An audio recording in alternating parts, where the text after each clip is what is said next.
नमस्कार दोस्तों। आप हैं आपके अपने चैनल डायरी के पन्नों से में। तो आज आपके सामने पेश है मेरी एक बहुत ही प्यारी सखी दीपाली किरण जी की एक कहानी। और कहानी का शीर्षक सुनते ही आप इस कहानी को ज़रूर अंत तक सुनेंगे, ये गारंटी मैं आपको देती हूँ।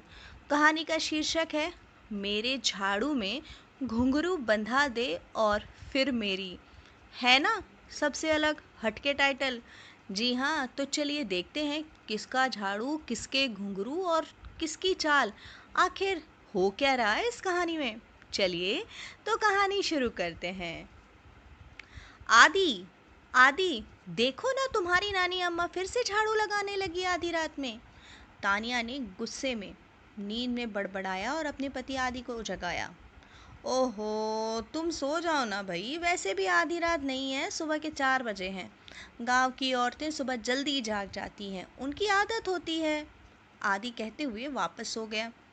तुम मेरी बात कभी ठीक से सुनते ही नहीं। आज 4 बजे हैं, कल तो रात के 3 बजे जाग गई थी वो। कितना शोर होता है। कभी झूठे बर्तन धुलने बैठ जाती हैं तो कभी झाड़ू। ओह नो, मैं क्या करूं। तानिया बड़बड़ाने लगी। अरे कुछ दिन के लिए आती है वे गांव से, उसमें भी तुम्हें परेशानी। उनकी नज़र कमज़ोर है, नहीं दिखा होगा सही टाइम।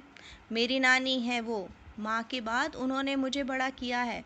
तुम उनके बारे में ऐसा वैसा कुछ मत कहो। अपना घर बार छोड़कर सिर्फ मेरे साथ यहाँ रहने आती हैं। मुझे सोने दो। वैसे भी तुम मेरे हाथ की बनी बेड टी पिए बिना तो उठने वाली नहीं, आदि ने गुस्से में कहा। तभी आदि तानिया के बेडरूम का दरवाज़ा खटखटाने की आवाज़ आती है।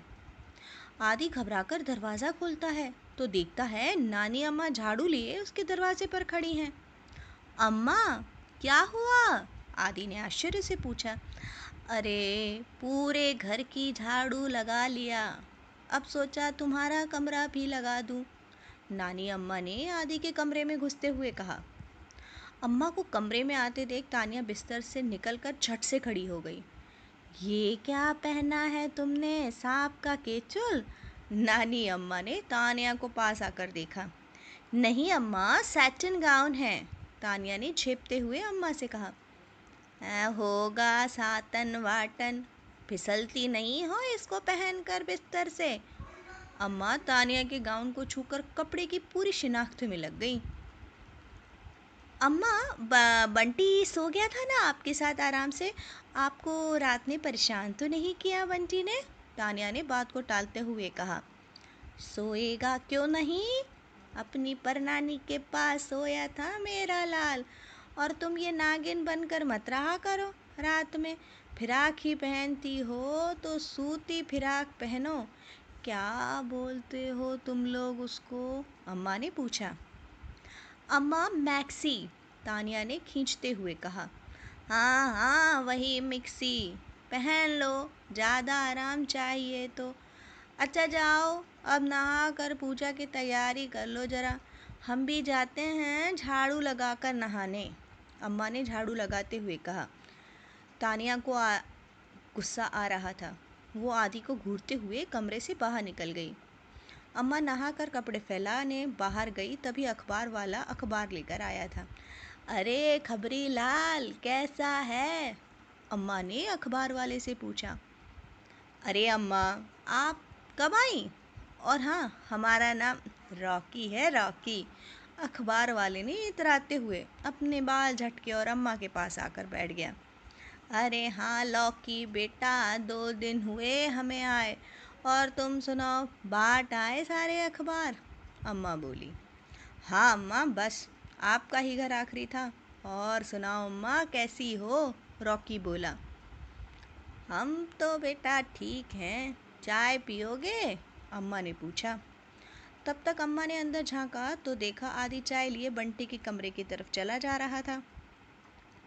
अच्छा, तो अब फिर से बहू बंटी के कमरे में जाकर सो गई।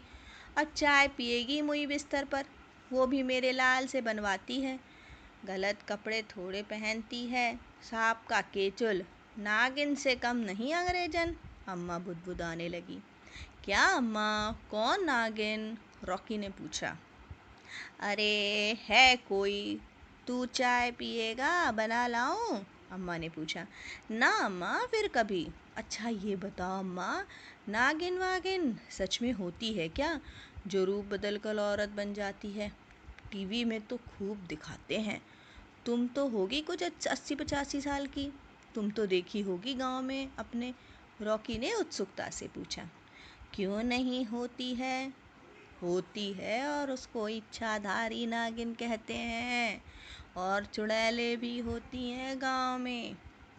खैर अब तो शहरों में भी दिख जाती हैं। अम्मा ने घर के अंदर झांकते हुए कहा।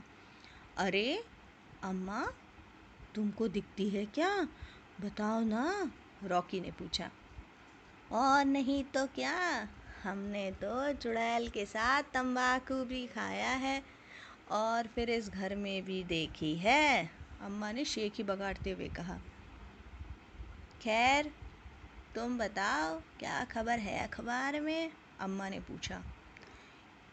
क्या बताएं अम्मा, फटी जीन्स गैंग ने बड़ी दहशत मचा रखी है शहर में। कहते हैं सिर्फ फटी जीन्स पहनकर आधी रात में आते हैं और घर के लोगों को मार पीट कर घर लूट ले जाते हैं। कल तो इसी मोहल्ले में वारदात हो गई। बड़ा खतरनाक गैंग है, रॉकी ने डरे हुए स्वर में कहा। हाँ बताओ, का जमाना आ गया है लॉकी। हमारे ज़माने में तो ये सब कच्छा बनियान पहनकर घर लूटते थे, अब इसमें भी फैशन चल गया। खैर ये बताओ, चाय पियोगे? अम्मा ने अपना चश्मा चढ़ाते हुए कहा। नहीं अम्मा, अब चलता हूँ। और हाँ, हमारा नाम लॉकी नहीं रॉकी है। रॉकी हंसते हुए वहाँ से निकल गया।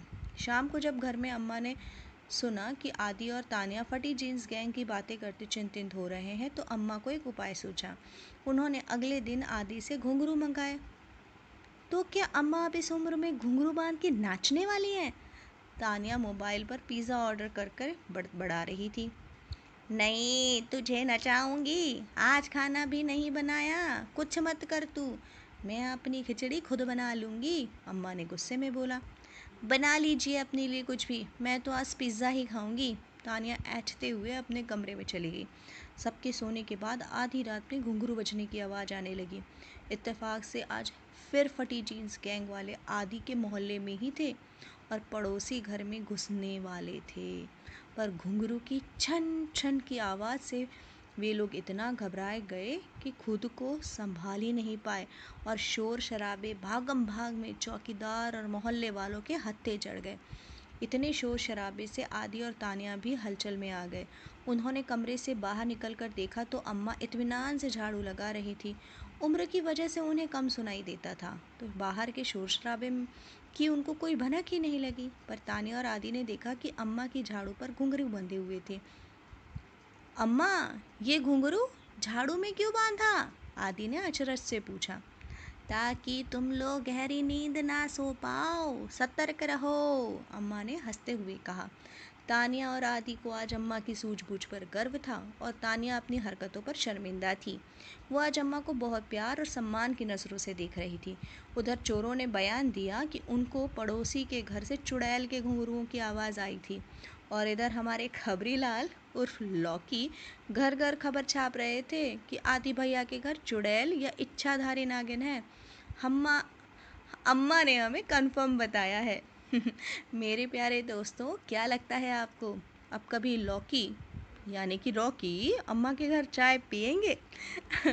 कैसी लगी कहानी? जी हाँ, मुझे तो ये कहानी पढ़ते हुए बहुत हंसी आई।